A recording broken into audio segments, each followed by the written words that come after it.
Triggerwarnung. Bevor wir beginnen, möchten wir dich auf etwas Wichtiges hinweisen.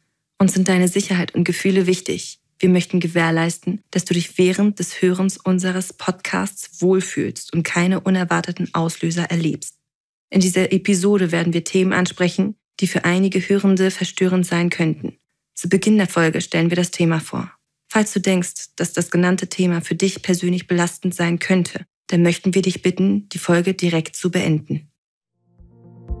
Stell dir vor, du kommst in einen Raum, vor dir sitzt ein Mensch und du hast keine Ahnung, wer das ist. Das passiert mir in jeder Folge bei unserem Podcast von Bohne zu Bohne. Mein Name ist Charlotte und ich weiß vorher nichts über unsere Gäste. Kein Name, keine Information, keine Themen.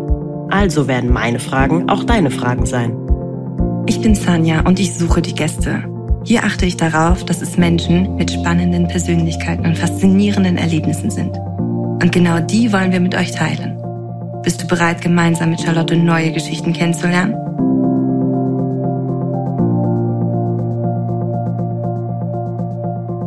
Hallo und herzlich willkommen zu einer neuen Folge. Mein Name ist Charlotte. Mein Name ist Sanja. Und mein Name ist Sophie Jones. Und ich bin Sektenaussteigerin. Hallo Sophie. Tatsächlich erste Mal die Situation, ich bin in den Raum reingekommen und ich kannte dich. Also tatsächlich. Ich fühle mich total geehrt, ich fühle mich richtig geschmeichelt. Ihr könnt es euch gar nicht vorstellen.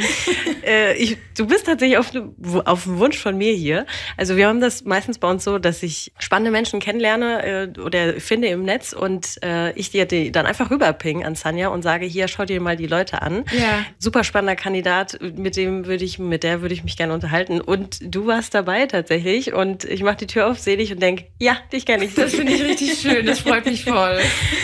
Okay, gut, aber nichtsdestotrotz, die Zuhörenden kennen dich nicht und dementsprechend müssen wir natürlich auch die abholen. Wo fängt deine Geschichte an? Also meine Geschichte startet bei meiner Geburt. Ich wurde in die Gemeinschaft der Zeugen Jehovas hineingeboren, bin dann später ausgestiegen und bin heute als Aktivistin tätig, als Autorin und ja, betreue Aussteiger. Genau. Du bist mit wie vielen Jahren ausgestiegen? Ich bin ausgestiegen im Alter von 18, habe aber schon eher so ein bisschen Zweifel gehabt. Also es war jetzt nicht so holter die Polter, ich gehe jetzt da mal raus, sondern das war schon ein längerer Prozess. Mhm. Und wann hast du für dich so gemerkt, hier stimmt was nicht, ich fühle mich hier nicht so wohl? Also ich habe mich ehrlich gesagt sehr oft nicht wohl gefühlt in dem Leben. Ich glaube, viele, die so eine ähnliche Erfahrung haben, können das auch bestätigen, dass einfach so ein streng religiöses Umfeld mit sehr viel Ängsten verbunden ist, mit Schuld, mit Scham. Du hast ja sehr, sehr viele Verbote. Ne? Also wir sind hier zum Beispiel gerade in einer Wohnung, die sehr weihnachtlich geschmückt ist. Und Weihnachten war bei uns zum Beispiel verboten. Also ich habe nie Weihnachten gefeiert, ich habe nie Geburtstag gefeiert, nie Ostern gefeiert. Eigentlich gar nichts gefeiert und dann hast du halt alle möglichen Regeln, an die du dich halten musst und so. Das engt dich sehr ein. Und als kleines Kind geht es vielleicht noch, ne, wenn deine Eltern deine größten Vorbilder sind, du kennst niemand anders und so. Du kriegst es so mit, dein ganzes Umfeld besteht ja auch aus Zeugen. Dann denkst du, okay, das ist normal und alle sind so. Und dann wirst du älter und gehst zur Schule und du merkst, okay, komisch, die anderen sind ganz anders. Und dann irgendwann bist du so alt, dass du merkst, nee, die anderen sind gar nicht anders, sondern ich bin anders. Mit mir stimmt irgendwas nicht. Und dann fängst du natürlich auch an zu zweifeln und hinterfragst so ein paar Sachen. Ne? Wie groß war denn die Peer Group oder die Gemeinde, mit der du dich immer beschäftigt hast oder die um dich herum war? Also bei den Zeugen Jehovas gibt es so Ortsversammlungen, also es sind wie Ortsgemeinden quasi und meine war recht verkündigerstark. Also da waren damals, glaube ich, 120 Verkündiger plus Kinder. Also Kinder, wenn die nicht getauft sind und nicht umgetauft sind, werden nicht mitgezählt. Und das war schon groß. Also ich bin ursprünglich aus der Nähe von Zwickau, das ist so Westsachsen. Da sind dann halt jetzt nicht nur aus einer Stadt, sondern auch aus Dörfern und so weiter. Und dann hast du innerhalb der Gemeinschaft dann noch so kleinere Gruppen, ne, also Buchstudiengruppen hatten wir damals, weil wir uns dann noch zusätzlich getroffen haben an einem Tag in der Woche und nochmal in einer kleineren Gruppe Publikationen studiert haben und so. Aber du hast halt ein sehr, sehr enges Verhältnis. Also du bist wirklich angehalten, auch deine Freizeit möglichst mit Leuten zu verbringen, die auch in der Gemeinschaft sind und jetzt wenig mit den sogenannten weltlichen Leuten. Mhm.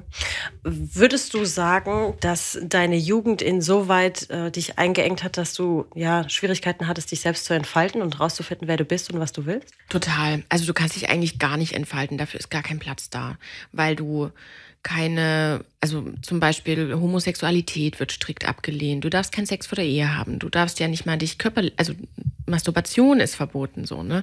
Du darfst jetzt auch nicht einfach mit einem Jungen aus der Schule mal rumknutschen oder so, weil alles, was du tust, was dich zum Beispiel erregt, ist Sünde.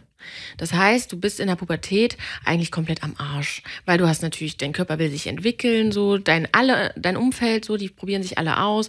Dann bist du natürlich auch schnell mal so Mobbing-Opfer, wenn du halt bei gewissen Sachen nicht mitreden kannst. Dann ist dein Kleidungsstil anders. Dann hast du eine andere Freizeitgestaltung. So, du guckst keine Filme, in denen rumgeballert wird. Du hörst keine Musik, in denen irgendwie um Nutten und Koks geht und was in jedem Song ist.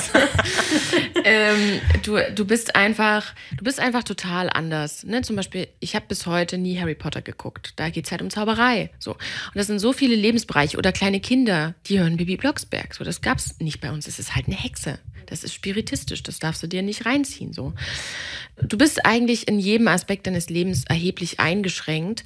Und das ist ja auch so ein Merkmal für eine Sekte, dass sie keinen Platz lässt für die persönliche Entfaltung des Individuums. Das heißt, es gibt eine Vorgabe, wie du zu sein hast.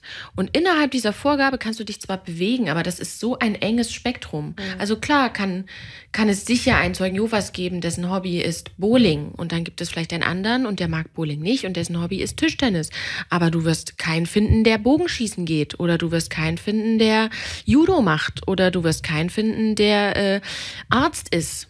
So, das ist halt einfach so, ne? Weil du gewisse Regeln hast, an die du dich zu halten hast und das engt deine persönliche Entwicklung total ein. Du wirst auch keinen finden, der es liebt, zum Tätowierer zu gehen, so, oder sich die Haare grün zu färben. Das ist halt einfach so.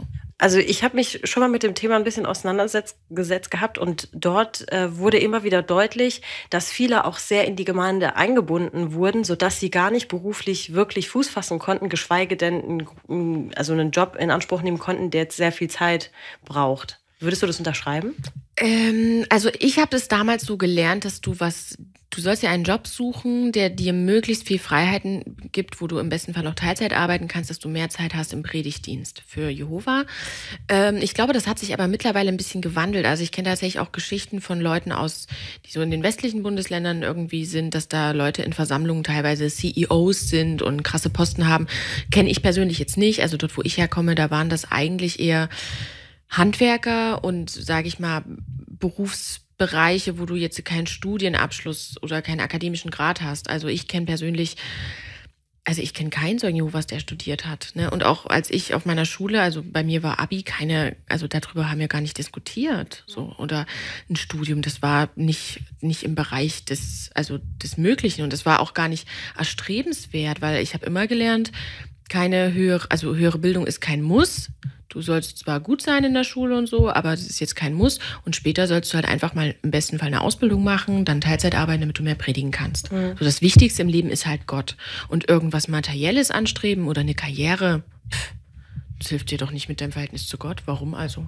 Ich hatte da dann mitbekommen, dass es eine Art von Kompensation gibt, wenn man tatsächlich einen Job hat, der sehr viel in Anspruch nimmt, dass man dann im Prinzip sehr viel Geld spenden soll, um dann zu kompensieren, dass man eigentlich nicht an den Predigen teilnehmen kann, geschweige denn das Wort weitertragen kann, was eben für wichtig erachtet wird.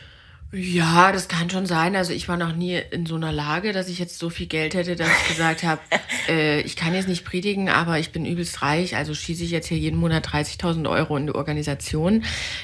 Kann ich persönlich nicht sagen. Also natürlich ist es schon so, dass Spenden ist freiwillig, das ist einfach ein Fakt. Da wird keiner gezwungen, was zu spenden, aber es ist natürlich auch so, dass die Organisation von freiwilligen Spenden lebt. Die Zeitschriften, die Publikation, das ist alles kostenlos. Die Mitglieder müssen keinen Mitgliedsbeitrag zahlen. In anderen Gemeinschaften, also in anderen Sekten, müssen zum Beispiel 10% des Einkommens abgegeben werden. So der 10., ne? Wie es halt aus der Bibel bekannt ist. Und das machen die Zeugen Jehovas nicht. Und die finanzieren alles, also ihr komplettes weltweites Predigtwerk durch freiwillige Spenden. Und das sind Kosten. Die haben ja auch selber die ganzen Gebäude, die haben Kongresssäle, die haben Königreichssäle. Das ist nicht günstig. Und klar, die predigen gehen, das sind ja alles kostenfreie Mitarbeiter, wenn man so will. Aber irgendwo muss ja ein Geldfluss erzeugt werden. Und ich denke, der wird schon dadurch erzeugt, dass viele, die vielleicht auch gar nichts anderes im Leben haben und dann zum Beispiel sterben, ihr ganzes Vermögen der Gemeinde vermachen. Ne? Also irgendwelche älteren Leute, die Kinder sind ausgestiegen, die haben keinen Kontakt, denen ihr Lebensinhalt ist die Gemeinschaft. Na klar, dann vererben die den Zeugen alles.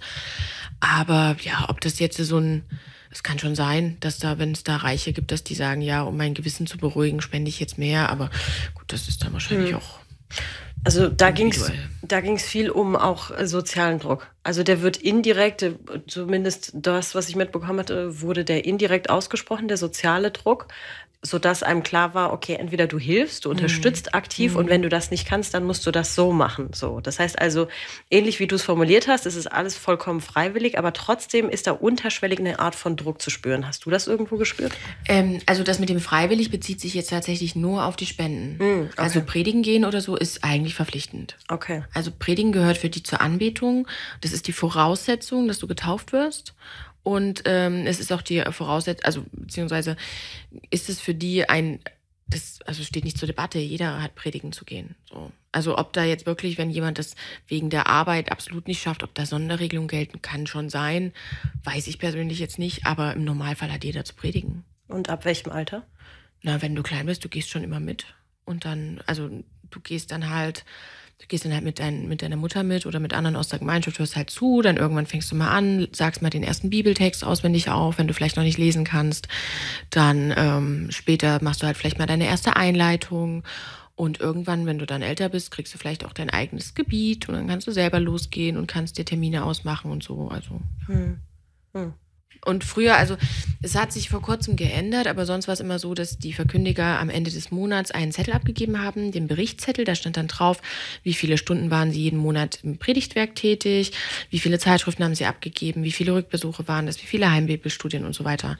Und so haben die halt kontrolliert quasi, wer wie viel geht. Und wenn du jetzt zum Beispiel... Man hat gemerkt, okay, die Person, die geht jetzt gerade nicht so viel. Dann wurde halt auch mal das Gespräch gesucht oder so. Das war schon ein Kontrollorgan. Ich glaube, jetzt haben sie das vor 2 Monaten oder so, da gab es einen also fast schon Skandal, dass die diese Zettel abschaffen. Ja. Dass die quasi den Leuten, die kommen ja gar nicht mehr hinterher, ob die Leute dann wirklich predigen. Ich glaube, die einzigen, die noch die Zettel abgeben müssen, sind die Pioniere. Aber, also manchmal kriegt man ja doch noch so Änderungen mit, ne? Auch wenn es jetzt nicht mehr so nah an mir dran ist. Aber das finde ich total spannend, weil ich mir so denke, ich muss mir damals einen abrackern und da habe ich noch manchmal dann gelogen am Ende, da habe ich halt falsche Zahlen geschrieben. Ja, ist ja auch Sünde, aber trotzdem. Und jetzt die haben es total easy, die brauchen eigentlich gar nicht mehr gehen. Könntest du mir einmal ganz kurz so einen Wochenablauf von dir als Kind beschreiben? Wenn du sagst, du warst vorher in der Schule, dann solltest du predigen und dann sagtest du ja noch ganz viele andere Dienste. Also als ich klein war, hat man sich 3-mal pro Woche getroffen, 2-mal davon in dem großen Königreichssaal zum Programm. Und das 3. war in dieser Buchstudiengruppe, also in einer kleineren Gruppe. Und das war dann immer bei jemand zu Hause. Man hat sich da dann abgewechselt. Das war dann halt ein Abend in der Woche, ich glaube 1 Stunde war das. Und die im Königreichssaal, die Abende oder beziehungsweise sagen wir jetzt mal Mittwoch zum Beispiel, das waren dann 2 Stunden, also da hast du zum Beispiel 19 Uhr bis 21 Uhr dann da Versammlung und dann immer noch mal einmal sonntags. Und je nachdem auch, also in Leipzig zum Beispiel hatten wir andere Zeiten, weil die haben ja mehrere Versammlungen und die müssen sich halt reinteilen mit der Immobilie quasi, können ja nicht alle zur selben Zeit kommen. Ansonsten, wie oft du predigen gehst, ist an sich schon deine Sache. Also du kannst 2-mal pro Woche gehen, aber eigentlich, also 1-mal pro Woche musst du eigentlich schon gehen. Das ist sonst sehr peinlich. Und die machen ja auch immer so Predigtdiensttreffs in der Versammlung. Also du bist auch nicht darauf angewiesen, dich selber mit jemandem zu verabreden, sondern du kannst auch da zur Versammlung gehen und dann wird man halt in Gruppen eingeteilt. Dann hast du, also jeden Tag sollst du eigentlich persönliches Bibellesen machen. Also oder ein persönliches Studium von der Veröffentlichung von einem Buch. Dann hast du ja sonntags in der Gemeinschaft immer das Wachturmstudium. Das musst du halt vorbereiten. Also da dauert die Vorbereitung auch nochmal so 1-2 Stunden. Das macht man auch teilweise in Gruppen. Was ist das Wachturmstudium? Der Wachturm ist die Zeitschrift von Jehovas Zeugen. Ist tatsächlich sogar die auflagenstärkste Zeitschrift der Welt. Ich glaube, mit über 34 Millionen Exemplaren pro Ausgabe. Das ist schon sportlich. Und die haben das aber auch vor ein paar Jahren mal gesplittet, dass es eine Version gibt für die Öffentlichkeit und eine interne. also die Studienversion ist die interne quasi und das wird natürlich dann auch noch vorbereitet. Das heißt, du triffst dich, wenn du es richtig machst, an einem Tag in der Woche noch mit anderen aus der Versammlung zur Vorbereitung, damit du dann Sonntag nicht in der Versammlung sitzt und völlig unvorbereitet bist. Das ist nämlich auch peinlich. Ja, und dann hast du noch im Normalfall noch ein Familienstudium, also noch irgendwie, wenn du mit deinen Eltern oder die Eltern mit den Kindern oder wenn du das nicht hast, dann halt mit einer anderen Person, mit einem Mentor oder so. Genau, also du hast eigentlich jeden Tag was zu tun. Dann täglich hast du noch den Tagestext, den du immer noch liest, früh im besten Fall und dann halt noch mehrfach am Tag beten und so, genau. Und auf die andere Zusammenkunft in der Mitte der Woche musst du dich ja im besten Fall auch noch vorbereiten. Also da gibt es ja auch noch Programmpunkte. Was würdest du sagen, wie viele Stunden hat es in Anspruch genommen früher? Viel, also das ist schon viel. Also es gibt ja auch Leute, die machen so Pionierdienst. Das heißt, das ändern die auch immer die Zeiten. Also wenn jetzt hier jemand zuhört, der davon Ahnung hat, es tut mir leid, wenn ich das falsch sage. Also ich glaube, als ich ganz klein war der Pionierdienst noch, also das heißt Vollzeitdienst waren glaube ich 80 Stunden im Monat oder sogar 100. Und dann haben sie es glaube ich irgendwann runtergesetzt auf weniger. Aber dann hast du ja gar kein Privatleben mehr. Nee, genau, das sind dann Leute, die sind arbeitslos oder haben nur einen Teilzeitjob. Und dann gibt es Hilfspionier und Hilfspionier war, glaube ich, immer, ich glaube, als ich klein war, waren es sogar 120. Und Hilfspionier waren 50 Stunden im Monat predigen. Das konnte man auch nur für einen Monat mal machen. Aber da haben sie dann auch mal eine Light-Version gemacht. Ich glaube, da haben dann auch 20 Stunden oder 30 gereicht. Das habe ich auch mal einen Monat gemacht. Und wie war das? Das ist hart. Also auf die Stunden musst du halt erstmal kommen. Und da zählt aber auch, es gibt auch so informelles Zeugnis geben und so weiter. Also du musst nicht nur von Tür zu Tür gehen, du kannst auch zum Beispiel Briefe schreiben, Leute anrufen oder keine Ahnung. Also deswegen schreiben die ja auch manchmal Briefe oder auch während Corona haben die ja ganz viel so auch, weiß ich nicht, Steine bemalt und so ein Kram. Das kannst du dann auch zählen, die Zeit. Würdest du sagen, dass sich das Bild von Zeugen Jehovas gewandelt hat in den letzten Jahren in der Öffentlichkeit? Ich kann das nicht richtig beurteilen. Ich bin da, glaube ich, ein bisschen zu nah dran. Also ich denke schon, aber also ja, doch, also eigentlich schon. Also ich habe vor 5 Jahren angefangen mit YouTube-Videos und da war ich so die Erste. Also da gab es noch 2 andere Mädels, die hatten auch, die eine hatte ein recht großes Video mit über 1 Million Klicks damals. Das gibt es aber nicht mehr. Und die andere hatte auch so 3 Videos nur, aber sonst gab es gar nichts online. Und da habe ich angefangen, YouTube-Videos zu machen und danach kamen dann auch richtig viele. Und ich glaube auch, dass damals nicht so viele Medienbeiträge waren. Also das ist, glaube ich, schon auch dann mit mir irgendwo gewachsen. Also in dem Zeitraum, wo ich das mache, mitgewachsen. Aber ich als Außenstehende, also ich kriege das jetzt nicht so mit. Also ich merke halt auch immer, dass viele Leute, wenn ich mit Menschen rede, dass die gar keinen richtigen Plan haben. Also das ist auch viele einfach gar nicht erreicht. Ne? Also dass viele, ach was, echt und so. Also ich habe gar keinen Bezug zu denen oder ich weiß ja gar nicht, was los ist. Also das höre ich auch sehr oft. Von daher ist, selbst wenn sich's gewandelt hat, ist es immer noch nicht genug. Okay. Mich würde noch interessieren, wie war denn dein Tag in Anführungszeichen der Flucht? Also wie war das für dich? Würde tatsächlich viel früher anfangen.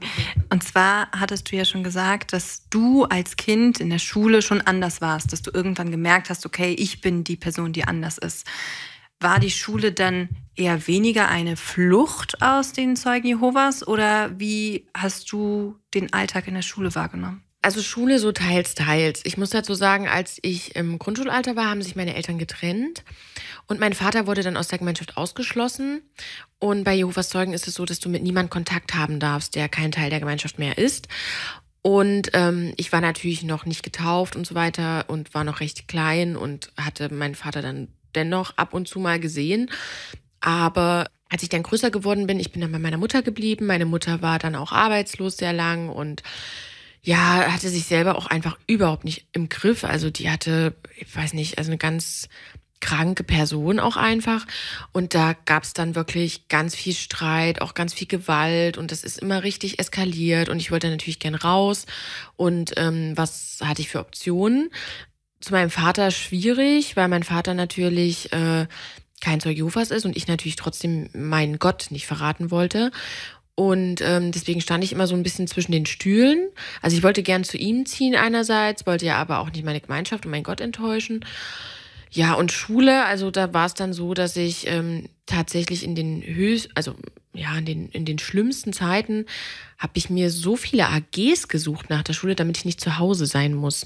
Aber trotzdem war ich ein Loser. Also ich war ein totales Mobbing-Opfer, würde ich mal so sagen. Also es war jetzt auch nicht krass schlimm, um Gottes Willen. Es gibt bestimmt 1000 Leute, bei denen es schlimmer war. Aber ich hatte jetzt keine großartigen Freunde. Also ich war jetzt nicht irgendwie, beliebt oder so. Also auf gar keinen Fall. Aber ich habe einfach versucht, dann nicht zu Hause zu sein und habe mir dann, was habe ich denn gemacht? AG Kunst, AG Unihockey, AG Film, AG Bewegte Schule, AG bla bla bla, alles Mögliche, was so ging und was mich halbwegs interessiert hat, damit ich nicht daheim bin. Weil ich, wie gesagt, mit meiner Mutter immer total angeeckt bin. Ja, und es hat sich dann alles so hochgeschaukelt, dass ich dann total depressiv war, so Alter 13, 14 und dann letztendlich auch mehrere Suizidversuche hatte. Und es hat aber nicht geklappt. Und das war für mich auch so ein Wendepunkt im Leben, dass ich einfach gedacht habe, okay, ich habe ja trotzdem an Gott geglaubt und Selbstmord ist ja auch eine Sünde, aber ich habe gedacht, wenn er mich liebt, dann sollte er mich doch befreien aus dieser Situation. Also warum lässt er mich dann nicht sterben? Weil das war für mich der einzige Ausweg. Ne? Zu meinem Vater konnte ich ja nicht gehen und wo willst du sonst hin? Dann hatte ich auch mal kurz überlegt ins Kinderheim oder so, aber jetzt kümmere dich mal selber um sowas. Also wer macht das? Ich habe da noch eine Zwischenfrage. Du hast gesagt, du hast mehrere Male versucht, dich selbst umzubringen. Hat das jemand mitbekommen? Es hat sogar jemand mitbekommen aus der Gemeinschaft, weil ich natürlich dann auch, ich habe mich anderen Leuten so ein bisschen versucht anzuvertrauen. Ich habe es auch einer Freundin in der Schule dann so erzählt. Die hat mir dann auch einen ganz süßen Brief geschrieben. Und es wurde dann von der einen aus der Gemeinschaft meiner Mutter zugetragen und es ist aber nicht so, dass die das jemals mit mir irgendwie ordentlich besprochen hätte oder so, ne? Also die hat sogar mal, ich habe ja im Vorfeld Recherche betrieben und da hat sie damals bei unserem Computer mal in den Verlauf geguckt und hat auch gesehen, dass ich recherchiert habe, wie man sich am besten das Leben nimmt auf verschiedenen Seiten und da hat sie mich danach gefragt, habe ich gesagt, das ist ein Projekt für die Schule. Und das hat sie mir geglaubt. Ich glaube, sie wollte mir das glauben. Und dann hat ihr, wie gesagt, mal die eine aus der Versammlung, der ich halt damals vertraut habe und der ich halt gesagt habe, mir geht's nicht gut und so, die hat ihr das dann weitergetragen. Aber die hat das nie mit mir kommuniziert, also gar nicht, null Aufarbeitung, null Interesse irgendwie da dem Kind zu helfen oder so. Wie hast du es versucht? Ich wollte mich ersticken. Wie hast du das versucht? Mit einer Mülltüte. Oh. Also ich will jetzt ja auch gar nicht zu intensive Tipps geben. Ja, aber das ist schon heftig, ja. Ja. Okay, und das hast du mehrere Male auf dem gleichen Weg versucht? Also ich habe tatsächlich auch mit Medikamenteneinnahmen, weil meine Mutter hatte immer so Migränetabletten, so ganz starke Dinge. Aber da war, da habe ich mal mich rangetastet, aber ich konnte das nicht einschätzen, wie viel man da tatsächlich verspeisen muss, damit das funktioniert. Und das war mir dann zu unsicher. Also das war mir nicht, also ich dachte mir auch im Vorfeld immer, wenn ich das mache, also das muss auch klappen. Weil ich will nicht am Ende, also auch sowas Blutiges, das wollte ich gleich gar nicht. Ne? Also erstens hätte ich wahrscheinlich gar nicht getroffen. Und ich wollte auch möglichst schön, also nicht dann so halb explodiert aussehen oder hierfür, weiß ich nicht, Sachen halt. Ne? Und dann habe ich halt gedacht, okay, was ist die undreckigste Lösung? Wo kann man noch halbwegs mit Würde abtreten, aber ästhetisch ansprechend abtreten, ohne zu viel Schmutz zu verursachen und was macht zu wenig Aufwand? Also wo kommst du auch ran als minderjähriges Kind? Und da habe ich dann Ersticken für mich gewählt und das war es tatsächlich so, dass ich im Moment des Todes ein sehr intensives Gespräch mit Gott hatte. Also ich hätte eigentlich wirklich sterben müssen. Also es schließt sich mir auch bis heute nicht, warum ich nicht gestorben bin. Weil ich einfach, also ich war ja nicht blöd so. Und ich hatte auch nicht mehr viele haben ja immer diesen Überlebensinstinkt, dass du in letzter Sekunde dir es noch vom Kopf reißt oder so. Oder dann doch, also kurz bevor du dich dann von Zug wirfst, merkst du doch noch, nee, ich will doch nicht sterben oder so. Und das hatte ich aber nicht. Also ich war bereit, ich wollte wirklich und ich war auch fertig. Also da war nichts mehr, was gesagt hat, oh nee, ich hänge doch am Leben. Da gab es bei mir nichts zum dranhängen. Außer vielleicht ein Strick. Morbider Humor, ja, das ist meins. Und ich habe dann in diesem Moment des Todes, also ich bin mir auch ziemlich sicher, dass ich da quasi halb irgendwie, also ich hätte sterben müssen. Ich hätte einfach sterben müssen. Und ich habe dann mit Gott debattiert und ich bin mir eigentlich sicher, dass Gott mich bewusst hat, nicht sterben lassen. Damals war ich ja noch sehr, also was heißt sehr gläubig, aber das war für mich die einzige Erklärung. Also ich saß dann da und dachte, okay, bin ich jetzt, also nee, ich bin ja noch da, wann gehen jetzt hier endlich die Lichter aus? Und die Lichter gingen nicht aus, ne? Und also ich habe das auch versucht in meinem Buch so ein bisschen zu beschreiben, weil ich da vorher nie drüber geredet habe, wie das so sich anfühlt und wie das so war. Aber für mich damals in meinem Kopf war es hätte einfach klappen müssen. Also da war nichts, also kein Grund, dass es nicht hätte funktionieren müssen, so. Ja, und ich habe es dann darauf geschoben, dass Gott mich nicht sterben lassen wollte, weil er noch einen Plan für mich hatte. Heute denke ich mir, okay, kann schon, also ich bin ja jetzt auch nicht, das ist immer so eine Frage, so was glaubst du heute? Ich bin mit Gott an sich fertig, aber ich glaube trotzdem, dass es übernatürlich war, dass ich da nicht gestorben bin. Also ich denke schon, da hat es was mit höheren Dingen zu tun, weil logisch kann ich es mir nicht erklären. Aber es ist ja nett, dass ich noch da bin. Jetzt tatsächlich. Macht das schon Sinn. Okay, gut. Du hast jetzt gerade gesagt, du hast das dann versucht und die Schulzeit war so, ja, okay, irgendwie so ein bisschen. Habe ich jetzt wahrgenommen, richtig? Ja, schon mehr beschissen als okay, ja. Okay. Aber du hast dann für dich so festgestellt, du willst nicht mehr da sein, hast dich einer weiteren Zeugin anvertraut und dann ist aber nichts passiert. Also, nee, ich glaube, das war ein paar Tage vorher, da habe ich irgendwie mit der SMS, also ich habe mir immer so Ersatzmütter gesucht, auch in der Gemeinschaft, weil meine Mutter natürlich mir nie, also ich habe mich bei der nicht sicher, ich habe der nichts anvertraut, so dass ich konnte halt mit der auch nicht reden und so. Und ich mochte die auch einfach nicht menschlich und habe mich dann anderen anvertraut und so. Und die eine, der ich mich halt anvertraut hatte, der hatte ich dann halt geschrieben, das ist, also mal, als ich so super traurig dann im Bett lag, das war aber nicht der Tag, an dem ich sterben wollte, habe ich ja halt geschrieben, dass ich sehr traurig bin und dass ich nicht mehr leben will und so weiter. Ich kriege das jetzt auch nicht mehr zusammen, ist ja viele Jahre her. Und dann hat sie halt scheinbar bei meiner Mutter angerufen, ihr das gesagt und die kam dann ins Zimmer und hat gesagt, was hast denn du der jetzt geschrieben und so.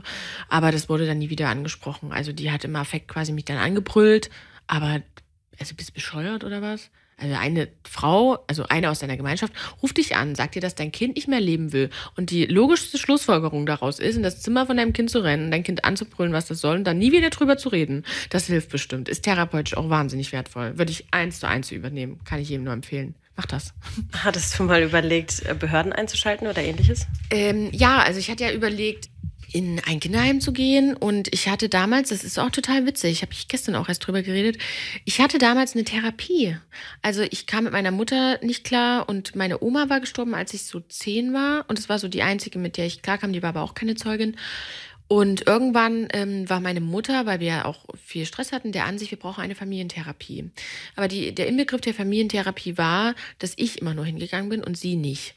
Also ich war eigentlich immer da ganz viele Jahre und ich habe in dem Unterricht also was ist in dem Unterricht in der Therapie, dann meistens wollte sie, dass ich halt was male oder hat mit mir über irgendwas geredet. Es war die sinnloseste Therapie, kann ich heute, denke ich, ist das auch null vertretbar. Aber ich habe die Therapeutin nochmal aufgesucht vor ein paar Jahren und ich habe die gefragt und wollte wissen, ob die das wusste zum Beispiel, dass bei uns Gewalt so ein Riesenthema war und ob ich das gesagt habe oder wie ich das dargestellt habe. Und da hat sie gesagt, nee, und da habe ich gesagt, auch mit der Sekte so, was habe ich denn erzählt? Die so, nee, das war nie Thema. Und ich weiß genau, dass ich damals noch immer, du bist angehalten, keine Schmach auf Gottes Namen zu bringen. Das heißt, dein wichtigstes Goal im Leben ist eigentlich nach außen hin immer den Anschein zu erwecken, es ist alles Friede, Freude, Eierkuchen. Wir Zeugen, wir sind ganz toll, wir sind gesegnet, wir haben ein tolles Leben, wir haben einen guten Draht zu Gott, so kommt doch zu uns, bei uns ist alles toll. Und somit versuchst du ja eigentlich so einen Schein zu wahren, der nichts mit der Realität zu tun hat. Und deswegen wollte ich auch der Therapeutin nicht sagen, wenn bei mir zu Hause mit meiner Mutter oder, weil sie ja auch eine Zeugin ist, weil ich das ja wusste. Sie hat Gottes Segen, sie ist auch sein Kind, was auch immer. Ich wollte nicht, dass irgendwas negativ auf die Gemeinschaft zurückfällt. Deswegen habe ich da nichts großartig erwähnt. Ich habe vielleicht mal über Sachen mit meinem Vater geredet oder so, aber ja, also ich habe der jetzt nicht erzählt, dass meine Mutter mich schlägt und mir Dämonen austreiben will und was auch immer. Also, keine Ahnung, das habe ich wahrscheinlich alles ein bisschen schön geredet. Also wir hatten vor ein paar Folgen einen Gast, Herr Klein.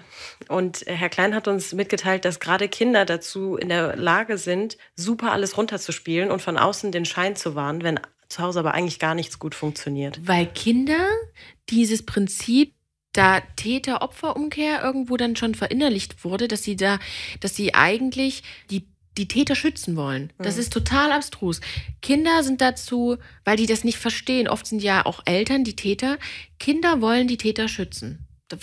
Keine Ahnung warum, es ist so, es ist einfach so. Ich glaube, das liegt daran, dass Kinder ja von den Eltern geboren und großgezogen wurden. Und für Kinder sind Eltern nie schuldig, sondern immer die Kinder sind die Schuldigen. Ja. Ich würde gerne noch mal weitergehen. Du hattest gesagt, du warst dann irgendwann mit Gott fertig nach deinem Suizidversuch. Kannst du das in irgendeiner Art und Weise beschreiben? Das klingt ja schon nach etwas mehr Hass oder nach so einer Hassliebe dann wohl eher. Ja. Wie ging es denn für deinen Glaubensweg weiter? Also das war für mich ehrlich gesagt eine totale Glaubenskrise, weil ich hatte ja nichts mehr im Leben. Ich habe mir so gedacht, okay, das war für mich wirklich der letzte Ausweg, weil ich wusste, in dem Moment, wo ich mir das Leben nehme, verliere ich ja nicht nur das Leben, sondern ich verliere auch mein ewiges Leben. Weil Suizid halt eine Sünde ist, deswegen werde ich niemals die Chance haben, in einem Paradies wieder aufzuerstehen. Und das wusste ich. Und deswegen habe ich mich damit auch so schwer getan und habe dann wirklich auch mich natürlich bei Gott entschuldigt und habe gesagt, du, ich will es ja eigentlich nicht, wollte es ja eigentlich vermeiden, aber mein Leben ist so, um das jetzt mal runterzubrechen, mein Leben ist so beschissen, dass mir nichts anderes übrig bleibt. Ich muss das jetzt machen. Und so nach dem Motto, also du weißt doch, wie es mir geht, so hilf mir doch, hol mich doch raus aus dieser Situation, weil man sieht ja manchmal so sich selber in der Zukunft oder wo sehen sie sich in 5 Jahren. Ich habe bei mir nichts gesehen. Ich hätte mir niemals vorstellen können, dass ich irgendwann vielleicht 16 bin oder dass ich 18 bin oder dass ich ausziehe oder dass mein Leben anders aussieht. Das war für mich nicht, also das war so ein Riesenberg, den ich niemals hätte schaffen können. Das war für mich nicht real, dass ich diese Situation, in der ich war, mit meiner Mutter, mit meinem kompletten Leben, dass ich das schaffen kann.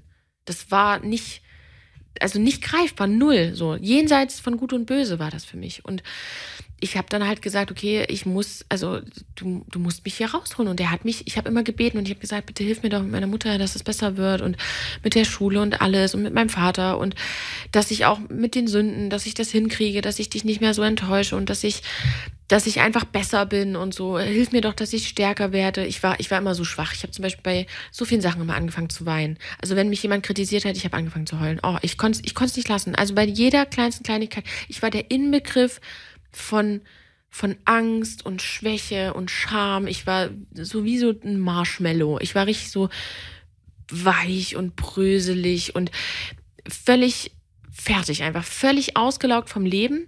Und der hat mir einfach nicht geholfen. Und ich habe dann wirklich in dem Moment, wo als hätten wir so einen Streit. Und ich sage, ey, mir reicht, ich kann nicht mehr. Das ist kein Leben, was ich hier habe. Ich will nicht mehr. So, lass mich doch gehen. Und dann quasi haben wir so diskutiert in meinem Kopf und ich habe dann irgendwie danach, ich habe gedacht, was soll das? Das war meine letzte Chance. Und ich wusste auch danach, ich brauche es nicht nochmal versuchen, weil er mich nicht sterben lässt. Weil das Absicht ist, dass er mich nicht, also ich würde es nicht schaffen, selbst wenn ich es nochmal versuche, wahrscheinlich selbst wenn ich mir mit der Motorsäge den Kopf abschlachte, ich würde immer noch weiterleben, so nach dem Motto, ne? Und dann war für mich das Leben noch mehr vorbei als vorher. Weil ich wusste, ich bin ja noch mehr gefangen. Der Tod war ja für mich der Ausweg und diese Tür war zu. Und dann war ich weiter in dem Gefängnis. Und da habe ich gedacht, ganz ehrlich, was soll das so? Du gibst mir das Leben, aber du gibst mir nicht die Kraft, damit fertig zu werden. Du holst mich nicht da raus. Und dann habe ich angefangen, so ein bisschen Doppelleben zu führen später.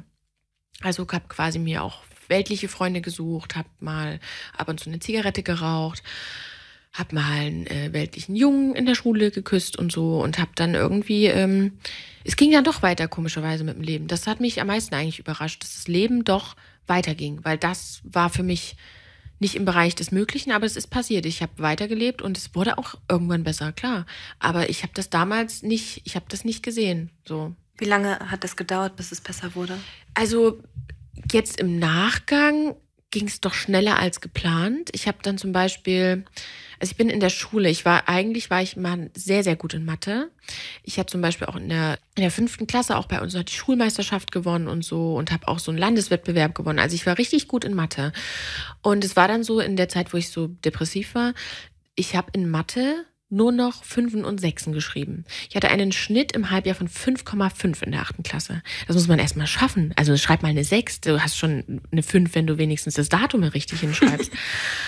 Und also, ne, ich war ja auch immer, eigentlich war ich ein intelligentes Kind. So, aber ich habe völlig reingeschissen dann in der Schule, dass wir dann gesagt haben, okay, ich mache jetzt die 10. Klasse auf der Mittelschule. Ich bin dann habe dann die Schule gewechselt. Hat mir auch, muss ich sagen, eigentlich nicht geschadet, weil ich, wie gesagt, da auch oft gemobbt wurde auf dem Gymnasium und so. Und da habe ich gedacht, okay, ich kann noch mal einen Neuanfang machen. Also dieses Gefühl, so jetzt bin ich auf einer neuen Schule, jetzt kann ich noch mal tun, als wäre ich cool oder so, wenigstens für 3 Tage, bis sie dann merken, was ich für ein Loser bin. Und in der 9. Klasse waren auch 2 andere Zeugen. Und das waren auch so coole Jungs.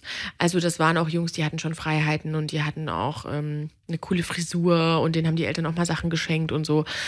Ich glaube, das hat auch ein bisschen geholfen, aber natürlich ich war da trotzdem Außenseiter, machen wir uns nichts vor. Also ich glaube, es war klar, ich bin geboren zum Außenseiter.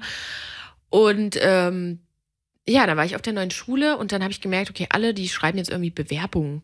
Und damit hatte ich gar nichts am Hut, weil auf dem Gymnasium lernst du das nicht, dich für eine Ausbildung zu bewerben. Und dann ist mir so klar geworden, okay, krass, nach dem Jahr, dann muss ich irgendwo eine Ausbildung machen. Und dann hat sich für mich die Chance ergeben, wegzuziehen, also auch von meiner Mutter wegzuziehen. Da dachte ich, okay, krass.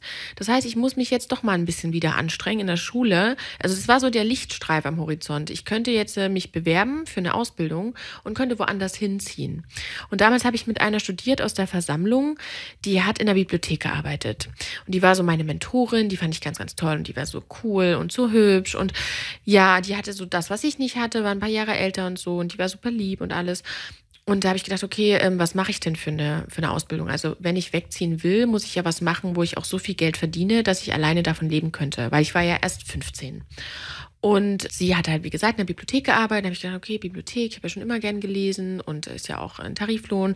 Dann sollst du dir ja auch einen Job suchen, wo du zum Beispiel an den Wochenenden nicht arbeiten musst, dass du in die Versammlung gehen kannst und predigen gehen kannst, wo du abends nicht arbeiten musst, dass du auch in die Zusammenkünfte gehen kannst und so. Und dann habe ich gedacht, okay, dann suche ich mir halt auch einen Job in der Bibliothek. Und Bibliotheken gibt es aber nicht ganz so viele. Also da hast du jetzt nicht pro Stadt 10 Stellen oder so. Und da habe ich mich dann an verschiedenen Orten beworben.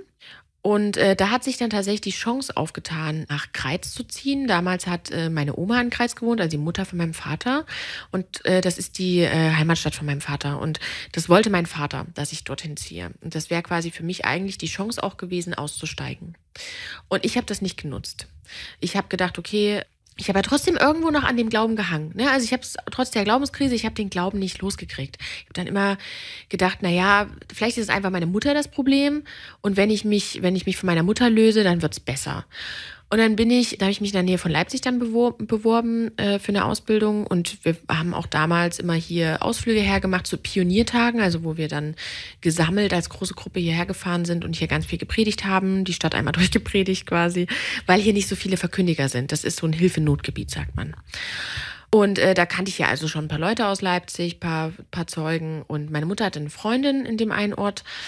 Und da war halt eine Stelle ausgeschrieben. Und dann habe ich mich in dem Ort beworben und bin dann letztendlich auch dahin gezogen und habe neben der Freundin von meiner Mutter gewohnt, die auch Zeugin waren. Die hat mich dann immer mit dem Auto mit in die Zusammenkünfte genommen nach Leipzig und so weiter. Und so habe ich quasi meine Chance vertan, auszusteigen, weil ich mir unsicher war, weil ich gedacht habe, ich habe meinen Vater mal so mit böse assoziiert und den Glauben immer mit gut. Also man hat halt immer so ein Schwarz-Weiß-Denken. Und ich dachte, okay, ja, mich jetzt gegen den Glauben stellen, so, nee, das kann ich nicht. Und es ist ja mein Glauben und ich bin ja kein Verräter. Also so, ich konnte es halt einfach nicht. Ne? Und er war dann natürlich auch ein bisschen sauer, bla bla. Naja, und dann bin ich hierher gezogen und habe dann die Versammlung hier besucht und das lief auch erstmal besser. Also ich habe dann tatsächlich eigene Wohnung gehabt mit 16, also gerade erst 16 geworden, ausgezogen, die Ausbildung angefangen, eigene Wohnung gehabt, neue Versammlung, neues Umfeld, nochmal von vorne, also richtig von vorne angefangen und mir ging es dann auch besser und das Problem war, hatte ich ja durch mein Doppelleben, war ich zum Beispiel mal Clown mit einer aus meiner 10. Klasse und wurde natürlich erwischt, weil ich da wenig Talent habe. Und das war so furchtbar. Und da musste mein Vater mich damals dann von der Polizei abholen und so weiter. Also Ich erzähle sie wirklich runtergebrochen, aber es ist eine lustige Geschichte. Wenn ihr das ausführlich lesen wollt, könnt ihr das in meinem Buch lesen. Jedenfalls wurde ich erwischt und das hat natürlich Konsequenzen, weil Stehlen ist eine Sünde und das wurde dann natürlich auch in der Versammlung kommuniziert. Und dann wurde mir mein ungetaufter Verkündiger entzogen. Und das ist so ein Status, den hast du vor der Taufe. Also du musst quasi, wenn du bei den Zeugen was werden willst, musst du so gewisse Prozesse durchlaufen und musst dein Leben überprüfen lassen, musst zeigen, dass du genug predigen gehst, was du für einen Lebenswandel hast, so, was hast du für Freunde, mit wem hast du Kontakt, was machst du mit deiner Zeit und so weiter. Und das wurde mir aberkannt. Das heißt, ein Ältester stand auf der Bühne vor der Versammlung, vor 120 Leuten und hat gesagt, Sophie ist ab sofort keine ungetaufte Verkündigerin mehr. Das ist doch kontraproduktiv, weil dann würde man dich ja wegbringen von deinem Glauben, oder? Nee, das ist eine Disziplinarmaßnahme.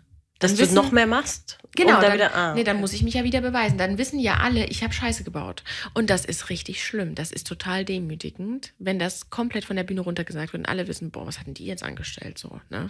Dann musst du Gummi geben. Dann weißt du, oh fuck, also die gucken dich auch alle so an. So, du bist schon halb aussätzlich, ne? Und das geht halt nicht. Der Glaube ist ja dein Leben, du bist ja abhängig von der Religion. Das ist ja kein Grund zu gehen, das ist ja kein Ausschluss. Hat er auch kommuniziert, wieso? Nee, den Grund sagen die nicht. Das wäre super, super indiskret. Aber die sagen halt einfach, du bist kein ungetaufter Verkündiger mehr. Das ist sowohl für dich als auch für die anderen quasi wie eine Warnung, dass die wissen, okay, die müssen, wenn die mit dir Kontakt haben, ein bisschen aufpassen, weil du gerade kurz vorm Abfall bist. Und wenn du in eine neue Versammlung kommst, wirst du natürlich angekündigt mit dem, was du halt bist. Ne? Also dann wird entweder gesagt, herzlich willkommen, Schwester sowieso, oder wird unsere Versammlung als ungetaufte Verkündigerin dienen und so. Und daran erkennen die Neuen in der neuen Versammlung deinen Status. Und ich wusste, wenn ich in die neue Versammlung gehe, die kriegen ja meine Akte. Und in meiner Akte steht, dass ich kein ungetaufter Verkündiger bin mehr.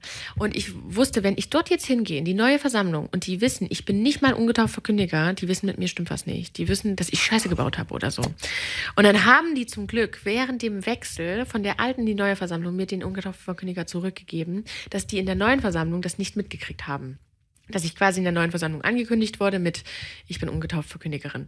Was auch, das ist schon zu wenig, ja, also weil die meisten mit 16 schon getauft sind. Aber ich habe das ja nicht gemacht, weil die Bedingung für meine Taufe war, dass ich den Kontakt zu meinem Vater abbreche, weil er ausgeschlossen ist. Und deswegen habe ich ja auch dann so ein bisschen gehadert und so.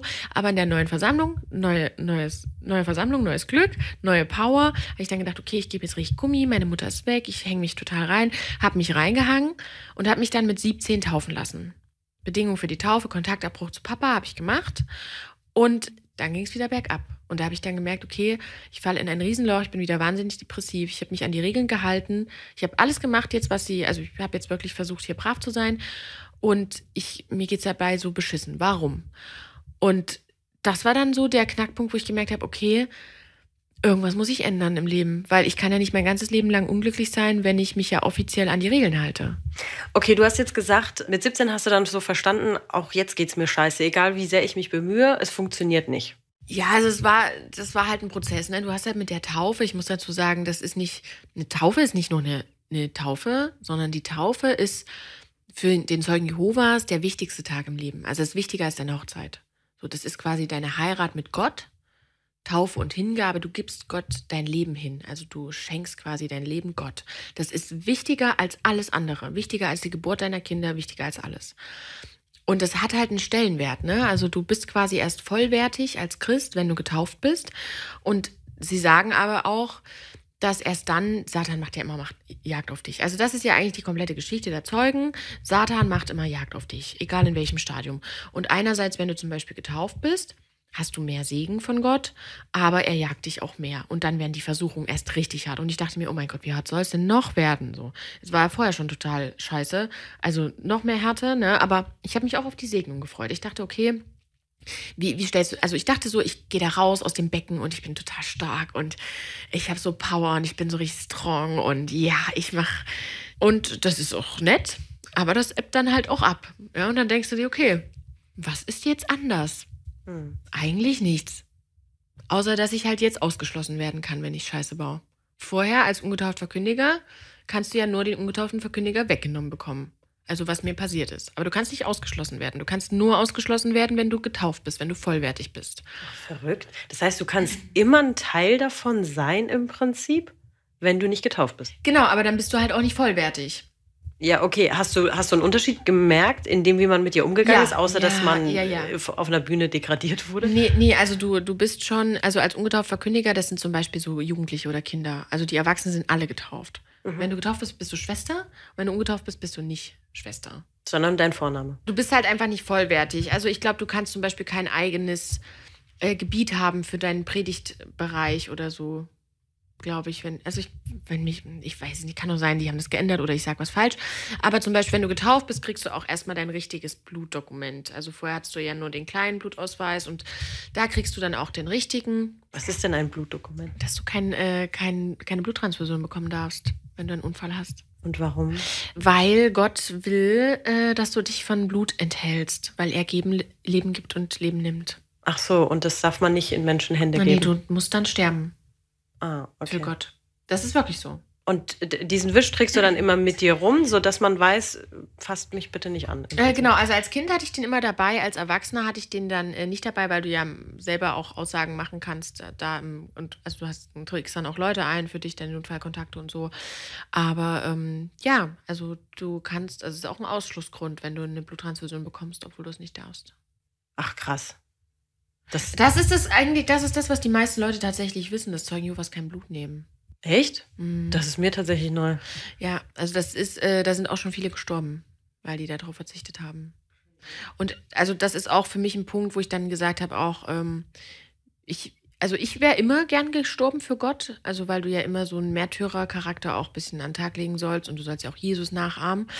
Also was gibt es Besseres als zu sterben für Gott?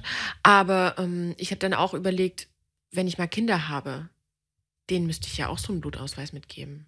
Und ich würde es niemals übers Herz bringen, wenn ich mal Kinder habe, die sterben zu lassen. Im Leben nicht. Ich würde auch zu denen, wenn die sich gegen die Religion entscheiden, ich würde niemals den Kontakt abbrechen. So, darüber habe ich mit 13 nicht nachgedacht, aber mit 17, 18 habe ich dann darüber nachgedacht. Okay, jetzt hast du ganz viel darüber berichtet, dass du getauft wurdest. Du warst dann vollends ein Mitglied. Dann hast du für dich festgestellt, es hat sich gar nicht viel verändert. Und dann muss ja irgendwo der Moment kommen, wo du gesagt hast, okay, eigentlich will ich das Leben gar nicht mehr so weiterführen. Wie war da der Ausstieg? Also der Ausstieg an sich war echt ein langer Prozess. Also dadurch, dass du ja weißt, dass wenn du dich dagegen entscheidest, keiner mehr mit dir redet. Also die brechen wirklich, also man muss sich das so vorstellen, du triffst die Leute an der Kasse, die gucken dich nicht mal an. Die wissen, wer du bist, aber du bist für die wie tot. Also da gibt es auch keine Ausnahmen. Egal, ob das deine Eltern sind, deine Kinder sind, deine Geschwister sind, deine Freunde, mit denen du 20 Jahre lang Tür an Tür gewohnt hast, egal. Und das ist einem klar und deswegen überlegt man sich das auch dreimal, ob man da rausgeht oder nicht. Und ich glaube, das ist auch einer der Gründe, warum viele Leute nicht rausgehen, weil die ganzen Familien noch drin sind und weil die es vielleicht zwar nicht mehr glauben, aber weil die genau wissen, die verlieren ihr komplettes soziales Umfeld. Und dadurch, dass du ja vorher kaum Kontakte hast außerhalb der Gemeinschaft, weil die ja alle von Satan besessen sind oder böse sind, hast du natürlich nicht wirklich ein soziales Umfeld außerhalb der Gemeinschaft. Das heißt, im Fall eines Ausstiegs stehst du halt alleine da. Und das schafft man nicht. Und deswegen, ich habe ja dann auch, also Doppelleben hat wieder reingekickt bei mir. Ich habe dann Fahrschule gemacht und habe in der Fahrschule meinen heute noch besten Freund kennengelernt, Stiefel. Und Stiefel ist schwul. Und das war ein Riesending für mich, weil Homosexualität ja verboten ist bei Jehovas Zeugen. Und der war total extrovertiert. Der wollte immer mit mir Zeit verbringen. Ich habe das immer versucht, so ein bisschen abzublocken. Aber ich war dann irgendwann seinem Charme erlegen und habe dann doch immer mal mit ihm so, also wir haben auch in der Nähe gewohnt und sind dann immer von der Fahrschule zusammen nach Hause gelaufen und so. Und ich mochte den total. Und das war für mich so ein totaler Zwiespalt, weil ich ihn ja eigentlich nicht mögen durfte. Weil er ja schwul ist.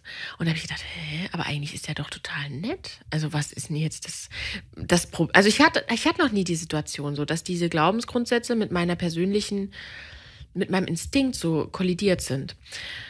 Und Stiefel, muss ich sagen, ist auch eigentlich der einzige Freund aus meinem alten, nee, das stimmt nicht, aber ist der einzige Freund, der nicht beim Zeugen war aus meinem alten Leben, mit dem ich heute noch Kontakt habe. Und das muss ich sagen, war am Ende echt hilfreich, auch wenn der das nicht wusste. Ich habe dem das nicht gesagt, weil mir das peinlich war. Aber dann später habe ich ihm das mal gesagt, dass ich ausgestiegen bin. Und das war für mich extrem hilfreich, weil ich so jemanden hatte. Und der hat mich super aufgefangen. Auch seine Eltern, also der war sich gar nicht der Tragweite bewusst. Ich war mir ja selber nicht der Tragweite bewusst. Aber das war schön, so ein Netz dann da zu haben. Und das kann ich eigentlich auch nur jedem irgendwie raten, dann sich wirklich Kontakte zu suchen, die unabhängig von der Gemeinschaft sind. Weil das ist hart, wenn du sagst, du gehst, ab dem Moment bist du für die Menschen mehr als tot. Weil wärst du nur tot, würden sie dich ja im Paradies wiedersehen. Aber dadurch, dass du ja dich gegen den Glauben entscheidest, verdirbst du dir die Chance auf das Paradies. Und das ist schlimmer als der Tod. Und genauso wird es dort auch betrauert. Und ich habe versucht, diesen Schmerz vorzustellen. Also mir diesen Schmerz vorzustellen und den vorzufühlen.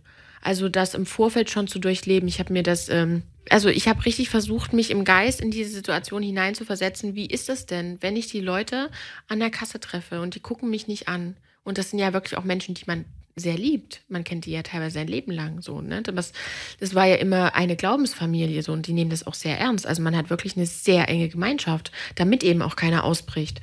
Und ich habe versucht, mir diesen Schmerz halt im Vorfeld schon mal mich da reinzufühlen, weil ich wusste ja, es wird so kommen, damit es mich dann nicht umhaut und damit ich das dann aushalte und damit ich das dann kann. Und ich habe mir das vorgestellt, ich habe mich da reingesteigert quasi und das versucht schon mal zu erleben und auch mich irgendwo somit schon von den Leuten zu verabschieden, auch wenn es noch gar nicht passiert ist.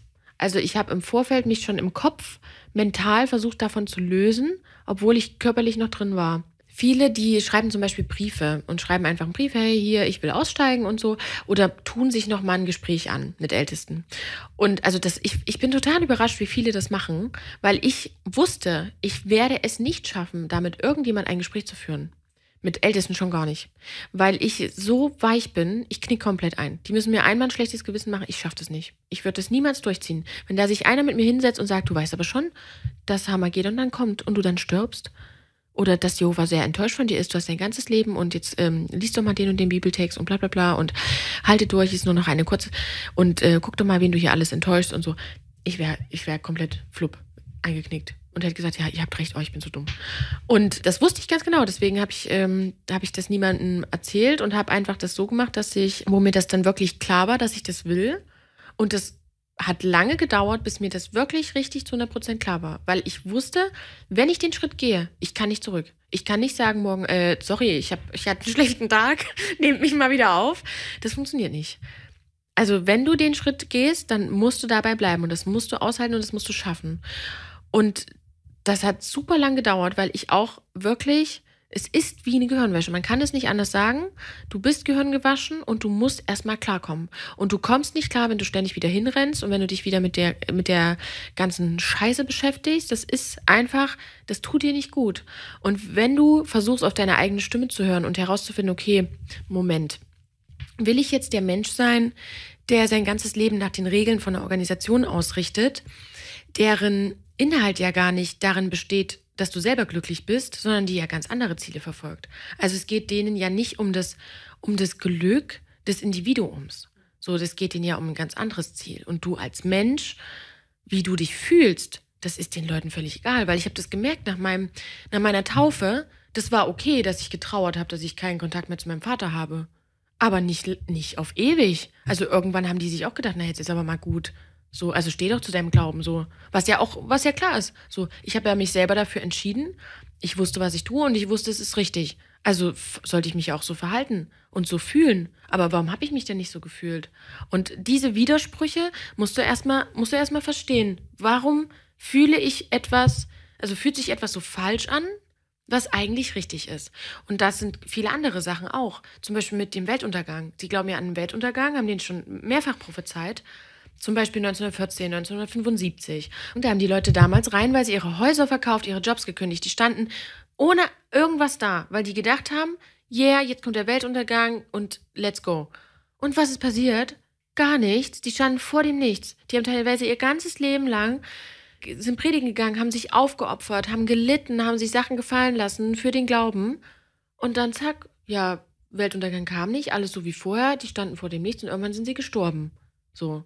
Und ich habe mir gedacht, sorry, ich will eigentlich nicht, dass mir das auch so geht. Seit ich klein bin, gehe ich jeden Tag zum Fenster, gucke, ob die Welt brennt und es brennt immer noch nicht und es geht immer noch weiter. Wer garantiert mir denn, dass dieser Weltuntergang kommt? Und wer garantiert mir denn, dass ich überhaupt ins Paradies komme? Weil ganz ehrlich, auf meiner Uhr sind schon recht viele Sünden und es werden auch nicht weniger. Du hast keine Garantie. Und ich dachte mir immer, also für mich war der Inbegriff des Lebens, war Leiden. So im Hier und Jetzt leiden, damit ich später im Paradies glücklich sein kann. Du sagst, entweder man kommt ins Paradies oder man kommt nicht ins Paradies. Gibt es keine Zeit, in der man zwischendrin sozusagen in der Bestrafung ist und dann später ins Paradies kommt? Nein, also die Zeugen Jehovas glauben an keine Hölle. Es gibt keine Bestrafung. Also die Bestrafung ist, nicht ins Paradies zu kommen oder halt im Weltuntergang zu sterben. Und wo ist man, wenn man nicht im Weltuntergang stirbt oder im Paradies? Also es gibt entweder Tod, ja, Paradies oder 144.000, die im Himmel sind. Das sind aber die extra Auserwählten, also denen würde ich jetzt auch nicht zu viel Bedeutung beimessen. Das heißt aber, die sind über dem Paradies, oder was, diese 144? Die sind im Himmel mit Jesus und die regieren über die Erde dann. Okay. Die regieren quasi über das Paradies. Was auch keinen Sinn macht, weil warum muss ein Paradies regiert werden? Komisch, ne? Aber und alle Weltlichen sterben im Prinzip? Genau, also alle Weltlichen sterben. Okay. Also als Kind habe ich ja immer gelernt, dass eigentlich jeder stirbt, der kein Zeuge Jehovas ist. Also dass jeder quasi, der die Chance hatte, Zeuge Jehovas zu werden, sich aber bewusst dagegen entschieden hat, dass der stirbt. Später dann habe ich aber, also hieß es ja, Gott guckt immer ins Herz und so, ne? Und ich dachte immer, ja, woran macht er das denn fest, wer gut ist, wer böse ist? Und ich dachte immer, dass nur die Zeugen, also dass nur wir quasi gerettet werden. Und ja, also so eine richtige Regel gibt es da wohl auch nicht, aber eigentlich ist es so, alle, die bewusst keine Zeugen Jehovas sind, also bei dir hat hier schon mal jemand geklingelt und du hast gesagt, nein, danke, dann hast du quasi Jehova abgelehnt. Tschüss. So. Ah, okay, und damit bin ich jetzt automatisch... Und damit bist du tot, ja. Aber gut, wie gesagt, es kann ja auch sein, die haben das jetzt ein bisschen gelockert und sagen sich, ja, er guckt jetzt mehr ins Herz, aber Männer, die bei männlichen Personen liegen, werden das Königreich Gottes nicht erben. Und Diebe und Hurer und Ehebrecher auch nicht. Also wenn ihr Sex vor der Ehe habt, sorry. Ja, jetzt habe ich dich aber unterbrochen. Du warst gerade dabei zu erzählen, wie du dann letztendlich raus bist. Der Inbegriff des Lebens ist eigentlich immer Leid. Also du hast quasi, ne, also zum Beispiel, wenn ich der Kontaktabbruch mit meinem Vater oder keine Freunde haben, gemobbt werden und so, ne. Also man hat ja auch immer sich dann Symbolbilder aus der Bibel gesucht, ne, sei wie, war es Petrus, Paulus, keine Ahnung, ne, wenn dich jemand auf die eine Wange schlägt, dann halt doch noch die andere hin und so. Immer so Sachen, ne, so nach dem Motto, du musst leiden, du musst durchhalten, du musst Selbstbeherrschung haben und Demut haben und Güte und alles Mögliche. Du musst quasi dich erniedrigen, damit Gott dich erhöht und so, musst ein Leben führen voller Entbehrungen, damit du irgendwann im Paradies dann glücklich bist. Also quasi jetzt ein Minusgeschäft, aber irgendwann dann kommt der Lohn. Und was ist denn, wenn das gar nicht passiert? Dann habe ich mich jetzt hier tot gemacht für nichts. Und ich hatte ja meinen Charakter schon immer irgendwie in mir. So, der ist ja, also der war schon immer irgendwie da. Und dann war ich natürlich 17 und habe versucht, Männer kennenzulernen, die ich potenziell heirate. Und da gab es einen, mit dem habe ich mich dann 2 oder 3 Mal getroffen. Man trifft sich ja auch nur im Predigtdienst. Man darf sich ja auch nicht alleine treffen. Also es müssen immer quasi Aufpasser dabei sein. Genau, also im besten Fall gehst du zusammen predigen, lernst dich übers Predigen kennen und bist nie alleine in einer Wohnung, wo zum Beispiel keiner mehr ist oder so. Also du darfst mit dem anderen Geschlecht nicht alleine in einer Wohnung sein. Weil man könnte sich ja bespringen. Und da ist es natürlich ein bisschen schwer, sich ordentlich kennenzulernen, wenn du halt immer nur in Gesellschaft irgendwie bist. Und es hat alles so einen sehr, sehr verbindlichen Charakter, weil die heiraten auch alle sehr, sehr zeitig, dadurch, dass ja kein Sex vor der Ehe erlaubt ist. Also das war dann so das Leben, was ich vor Augen hatte und es hat mir tatsächlich gar nicht gefallen, die Vorstellung. Wie kann ich nur? Und ja, und so andere Sachen halt, ne, wie dieses mit, du darfst dich ja auch nicht scheiden lassen, also es sei denn, einer von beiden begeht Hurerei und ja, oder dann wird halt der andere dann ausgeschlossen oder was ist denn, wenn du ein Kind hast, das wird ausgeschlossen, musst du auch Kontakt abbrechen mit den Bluttransfusionen, mit alle möglichen Sachen einfach. Also das hat so viel einfach dann da kam zusammen mit dem Weltuntergang und so, dass ich gesagt habe, ich kann das nicht mit mir, das fühlt sich nicht an nach mir. Also ich hatte zwar keinen Vergleich, so, ich habe ja kein anderes Leben, ich kenne ja kein anderes Leben, aber ich wusste, das bin ich nicht, das kann ich nicht machen. Ich bin jetzt ja schon so unglücklich. Wie unglücklich soll ich noch werden, wenn ich dann noch weiter voranschreite? Und dann habe ich mir Listen geschrieben die Leute aufgeschrieben, die ich verliere, also die mir wichtig sind, die ich verliere, und auf die andere Seite die ich zurückbekomme. Also zum Beispiel hatte ich auch eine meiner besten Freundinnen, auch heute noch, die wurde auch ausgeschlossen, kurze Zeit nach meiner Taufe tatsächlich. Also das war dann auch wieder so ein Punkt, wo ich dachte, okay, krass, das ist jetzt seit vielen Jahren meine beste Freundin, die entscheidet sich jetzt dagegen und verliere ich jetzt auch. Genau, und ein Gedanke war auch, was will ich denn in einem Paradies, wenn da keine Menschen sind, die ich liebe? Also wenn zum Beispiel mein Vater dort nicht ist oder wenn die Freundin dort nicht ist oder andere, die über die Jahre halt rausgegangen sind, aber zum Beispiel meine Mutter ist dort, so, die ich nicht mag. Also was bringt mir dann das Paradies? Will ich da wirklich hin, wenn da keiner ist, den ich mag? So. Ja, und dann habe ich, als dann die Entscheidung dann irgendwann so innerlich gefallen war, habe ich gedacht, okay, wie mache ich das jetzt am dümmsten? Dann war einmal im Jahr das Gedächtnismahl, also es ist wie Abendmahl des Herrn, wo sie quasi dann gedenken. Das ist immer so Ende März, Anfang April. Und da bin ich dann ein letztes Mal hin in die Zusammenkünfte, habe mich schick gemacht und so. Und habe nach den Vorträgen dann den wenigen, die mir wichtig waren, habe ich gesagt, dass sie mich heute zum letzten Mal sehen, dass ich gehen werde, dass ich nicht wiederkomme. Und dann gab es natürlich ganz viel Tränen, wir haben geweint. Ein paar haben es, glaube ich, auch schon vorher gemerkt. Also der Vater von der Familie, mit dem ich viel zu tun hatte, den hatte ich es auch schon vorher so ein bisschen angeteasert. Die hatten auch einen Sohn, der war ausgeschlossen, die hatten den auch verstoßen und so, also die waren auch mit der Thematik vertraut. Ja, aber mit dem hatte ich da vorher schon geredet, so, und das war auch für die schlimm, das wusste ich auch, aber ich habe mich schon vorher halt gelöst, ne, und habe das dann selber so entschieden und habe da auch eine Freundin in der Nachbarversammlung, der habe ich das dann auch gesagt und so, und es gab super viel Tränen, und dann bin ich aber da raus und ich wusste, okay, ich gehe jetzt raus und ich komme nie wieder. Habe ich da meinen Abgang hingelegt und dann, ja, war ich dann zu Hause und ich dachte erstmal, okay, cool, ich hatte erstmal so ein High, so krass, was kommt jetzt? Aber dann hat sich das natürlich verbreitet wie so ein Lauffeuer. So. Und dann gingen die Nachrichten los. Und ich wusste, wenn zum Beispiel die Ältesten kommen und mit mir reden wollen, ich knicke ein, ich schaffe das nicht, ich kann das nicht. Ich war schon immer so anfällig für Schuldgefühle, ich hätte es nicht geschafft. Ich wusste, ich kann mit denen nicht reden. Und ich stand natürlich auch vor meiner Tür, die Ältesten haben geklingelt und so und wollten rein. Und da habe ich gesagt, nee, ich habe keine Zeit und so. Und ich hatte aber dann immer Angst. Also bei mir hat sich so eine ganz schlimme Paranoia aufgebaut, dass ich irgendjemand treffe und so. Und die Freundin von meiner Mutter hat ja nach wie vor neben mir gewohnt. Und also direkt einen Eingang weiter. Und vor der hatte ich auch richtig Angst. Also die war auch ein bisschen schizophren, die hat mir dann auch manchmal so komische Briefe geschrieben und so. Und da habe ich dann immer meinen besten Freund Stiefel gesagt, wenn ich zum Beispiel einkaufen musste. Und dann ist er immer mit mir einkaufen gegangen, damit ich nicht alleine einkaufen gehe, weil ich mich nicht getraut habe, rauszugehen alleine. Und habe mir neue Handynummern besorgt und E-Mail-Sachen alles so abgeblockt und so von Leuten, was ich da, also alles versucht irgendwie zu cutten, dann irgendwann die ganzen Sachen entsorgt von früher.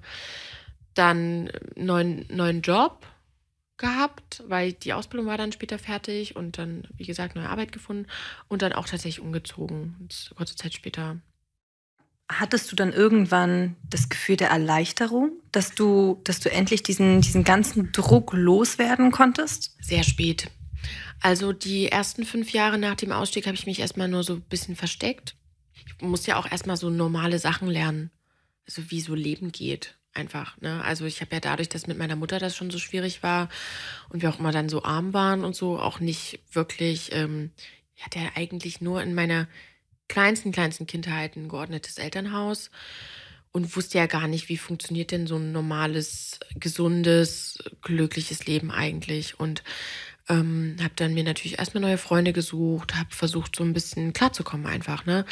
Mich zu entwickeln, Leute kennenzulernen und so und einfach auch erwachsen zu werden. Wenn du keine Eltern hast, so, die dir Input geben, das ist schon alles schwierig. Also du hast ja niemand, der dir jetzt sagt, das ist jetzt eine gute Idee oder lass das mal lieber bleiben oder so. Oder, ne, also du musst ja solche Sachen musst du einfach dann selber lernen und das ist schon anstrengend. Und dadurch, dass du ja noch aus einer völlig anderen Welt kommst, musst du ja auch erstmal überlegen, okay, was ist jetzt eigentlich mein Weltbild? Bin ich noch gläubig oder halt nicht? Also zum Beispiel, ich dachte immer, wenn ich aussteige, die Typen regnet's vom Himmel. Also ich dachte, die riechen das und die stehen direkt Schlange. So. Und das war natürlich nicht so. Und dann dachte ich, okay, wie lernt man denn jetzt normale Männer kennen? Weil die Versammlungsmänner, da habe ich mich gefühlt, als hätte ich quasi die Oberhand, so, weil ich halt einfach, also für mich waren das halt einfach Waschlappen so. Also am Beispiel des Types jetzt zum Beispiel. Die haben ja alle so wenig Erfahrung gehabt wie ich, sagen wir es mal so, ne? Die hatten ja alle noch nie Sex, die haben alle noch nie irgendwas gemacht, also offiziell was erregt. Aber dann in der Welt, da bin ich ja der Loser, weil ich kann überhaupt nicht mitreden. Ich weiß nicht, wie man ein Date hat. Ich weiß nicht, wie man einen ersten Schritt macht. Ich weiß nicht, wie Sex geht. Ich weiß gar nicht, wie irgendwas geht so. Wie bläst du denn jemand ein? Keine Ahnung. So, also wie funktioniert das? Zum Beispiel habe ich mich einmal mit jemand getroffen und der hat dann meinen Cappuccino bezahlt. Und ich habe mich total verpflichtet gefühlt dem, weil er mir meinen Cappuccino bezahlt hat. Heute würde ich denken, zahl meinen scheiß Kaffee, Alter. Aber, also, ne, das, keine Ahnung so. Oder was ist üblich, was ist unüblich? Oder auch mit Party. Dann hatte ich eine Freundin aus der Berufsschule, mit der bin ich dann immer mal feiern gegangen. Kurzer Rock. Ich hatte vorher nie kurze Röcke an. Ich habe mich gefühlt, als würde ich ein übelstes Verbrechen begehen, weil ich einen kurzen Rock anhatte. Ne? Oder mit dem Rauchen. So, ich habe ja schon immer mal heimlich geraucht und habe mich da auch schon gefühlt, als wäre ich der schlimmste Mensch der Welt. Und dann sowas öffentlich zu machen, mich sehen Leute. Ne? Also Leute sehen mich dabei, wie ich sündige am helllichten Tag. Mitten auf der Straße, also nur, dass es die nicht juckt. Aber in meinem Kopf, ich habe mich immer total beobachtet gefühlt. Ich war richtig paranoid und es hat super lang gedauert, bis das weniger geworden ist. Auch bis man so diese Scham und diese Schuldgefühle zurückschrauben kann. Ne? Und dann, natürlich, wenn du neue Leute kennenlernst, du erzählst es nicht. Du sagst nicht, hey, hallo, hier übrigens, ich komme aus einer Sekte und ich weiß nicht so richtig, wie man viele Sachen macht. Ich habe auch die Hälfte von euren Filmen noch nie gesehen. Ich weiß nicht, was ihr für Musik hört und ich kann übrigens die Hälfte eurer Wörter, die ihr benutzt, auch gar nicht, weil ich noch nie geflucht habe und weil ich so einfach nicht rede. Aber macht doch mal was mit mir, klärt mich mal, sag's ja nicht so. Und dann lernst du Leute kennen und versuchst natürlich, dass du möglichst unauffällig bist, dass die nicht merken, dass du komplett einen am Wischer hast und von einem anderen Planeten kommst. Und versteckst dich eigentlich nur. Und mir war das immer super peinlich. Ich wollte nicht, dass das jemand weiß. Ich habe mich immer so dafür geschämt, dass ich quasi bei den Zeugen Jehovas war, weil ich ja wusste, ich wurde ja damals schon immer gemobbt. Und ich habe das immer damit assoziiert, dass Leute Zeugen Jehovas mobben. So, ob ich jetzt ausgestiegen bin oder nicht, macht da hat für mich im Kopf keinen Unterschied gemacht. Und jetzt im Nachgang denke ich mir, blöd einfach, ich hätte es mir auch viel leichter machen können. Ne? Aber so war halt noch mein Gehirn quasi da drin in den Denkmustern. Und ich habe mich halt nicht getraut, das irgendjemand zu sagen und hatte immer Angst, dass es jemand rausfindet. Und irgendwann war so ein Moment bei mir auf Arbeit, dass meine Kollegen, die wussten das dann, die hatten das halt mal, die haben ja gemerkt, dass ich so zum Beispiel mit Weihnachten und so keinen Plan habe. Und meine Chefin hatte das dann mal jemand anders erzählt. Und da habe ich mich total geärgert. Da habe ich gesagt, warum erzählst du das? Und das kannst du nicht machen und so. Das ist doch peinlich. Und da hat die gesagt, warum? Das hat die nicht verstanden, warum mir das peinlich ist, so, ne? Und da habe ich erstmal selber dann so irgendwie gedacht, stimmt. Also irgendwie muss ich mal was ändern. Warum? Das ist ja gar kein Grund. Ich kann doch eigentlich nichts dafür. Und dieser Prozess, da erstmal so umzudenken und zu merken, okay, ich bin gar nicht schuld, dass ich anders bin und es ist auch nicht schlimm. Das waren 5 Jahre. 5 Jahre, die es gedauert hat und dann habe ich angefangen mit YouTube. Weil ich gemerkt habe, okay, ich habe das Bedürfnis, darüber zu reden, aber ich weiß nicht mit wem, weil ich traue mich nicht mit echten Menschen, die ich jetzt face-to-face sehe, darüber zu sprechen. Also mache ich das einfach mal im Internet, anonym. Also klar mit Gesicht, aber das ist irgendwie weiter weg. So, ne? Und mach das und dann einfach, um mir das selber von der Seele zu reden und gucke, was passiert. Ja. Hast du das Buch parallel geschrieben oder kam das erst während deiner YouTube-Zeit? Nee, das kam später. Das Buch kam vor 2 Jahren erst. Und YouTube mache ich jetzt seit 5 Jahren. Ja, genau. Würdest du sagen, dass das Buch nochmal dir eine andere Möglichkeit der Verarbeitung geboten hat? Total, auf jeden Fall. Und das Buch kam 2021 raus. Und das war nochmal ganz anders. Weil in einem Video kann ich selber entscheiden, was ich erzähle. Aber wenn ich eine Biografie schreibe, da kann ich nicht einfach sagen, die Zeit von 9 bis 15 gefällt mir jetzt nicht, das spare ich jetzt mal aus. Darüber will ich jetzt nicht reden. Und ich habe zum Beispiel vorher nie so sehr über meine Depression oder über meinen Suizid geredet, weil mir das unangenehm war. Und mit dem Buch war das irgendwie nochmal so eine Lanze brechen, nochmal so ein neuer Meilenstein, das erste Mal auch das so enttabuisieren, darüber mal ehrlich und offen reden. Das hat mir auch viel gegeben, muss ich sagen. Also das Buch war auch so ein Stück Therapie für mich, ehrlich gesagt. Du hast jetzt gerade eben gesagt, dass du YouTube machst. Ist die Zielgruppe am Ende des Tages Aussteiger gewesen oder die weltliche Gesellschaft? Alles. Also Leute, die aussteigen wollen, Leute, die schon ausgestiegen sind, Angehörige und die breite Masse. Hast du heute Kontakt mit deinem Vater? Das ist ein sehr schwieriges Thema, ehrlich gesagt. Also haben wir dann Kontakt wieder aufgenommen und so, aber haben uns jetzt vor, ich glaube, einem halben oder ein Dreivierteljahr nochmal, ich will nicht sagen zerstritten, aber sind nochmal arg aneinander geraten. Und ich habe zum Beispiel bei ihm das Gefühl, dass er halt nicht aufgearbeitet hat. Also es ist einfach viel passiert. Ich bin der Ansicht, wenn du ein Kind hast, dann hast du einfach eine Verantwortung an erster Stelle für das Kind. Und wenn du verkackst als Elternteil, musst du dich deiner Verantwortung auch stellen. Und dann musst du auch aufarbeiten und es ist auch egal, ob das Kind erwachsen ist oder nicht. So, also du kannst nicht tun, als wäre nichts gewesen und kannst auch nicht von dem Kind erwarten, dass es so tut, als wäre alles schön. So. Und das fehlt mir so ein bisschen bei meinem Vater, ehrlich gesagt, die Einsicht und dass er irgendwie mal reflektiert, was habe ich da eigentlich gemacht und dass er auch wächst und sich da auch weiterbildet. Und ich glaube, er ist da irgendwo hängen geblieben. Also auch, ich finde, er ist auch teilweise recht unaufgeklärt und uneinsichtig und überdenkt auch sein eigenes Verhalten null. Also auch wenn man dann Sachen anspricht, dann kommen wirklich so typische Reaktionen, dass dann einfach so Trotzreaktionen sind. Ne? Dann wird halt nach dem Gespräch, hat er mich dann den nächsten Morgen angerufen und hat einfach nur, weil er verletzt ist, hat mir Sachen an den Kopf geknallt. Also zum Beispiel, ja, naja, du musst aufpassen, dass du nicht wirst wie deine Mutter, so kaltherzig. Oder du warst schon als Kind so, du wolltest immer nur im Mittelpunkt stehen. Oder so richtig gemeine Sachen, einfach nur, weil er verletzt ist. So, das ist dann seine Art, um es mir nochmal, weil ich ihn getroffen habe, um es mir dann heimzuzahlen damit.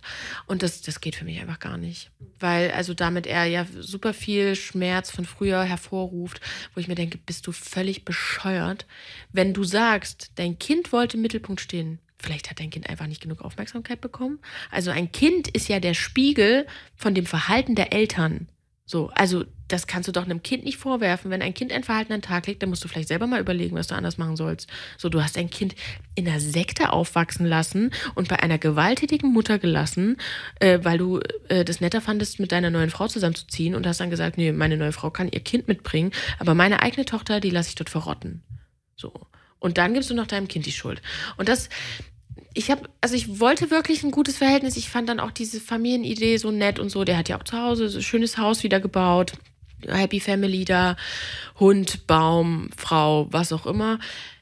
Und immer, wenn ich dort war, habe ich gedacht, ich bin hier völlig fehl am Platz. Völlig falsch. Ich habe hier nie gelebt. Das ist nicht das fühlt sich an wie so eine Fake-Welt so. Und irgendwann ist mir dann einfach der Kragen geplatzt. Und du bist nicht selber dafür verantwortlich, eine Eltern-Kind-Beziehung zu heilen. Dazu gehören zwei. Wenn eine Beziehung kaputt ist oder Sachen erlebt hat, dann müssen beide Seiten das heilen wollen. Klar kannst du selber zur Therapie gehen, aber du kannst nicht den Anteil des anderen lösen.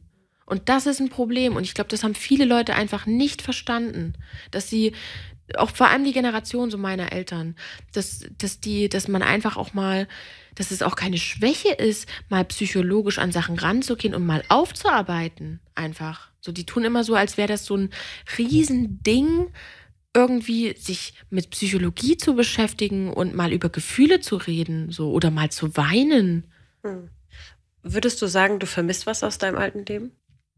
Also es war schon ganz nett, den Gedanken, von Gott auserwählt zu sein und zur Elite der Menschheit zu gehören. Ich kann nicht sagen, dass mir das nicht fehlt.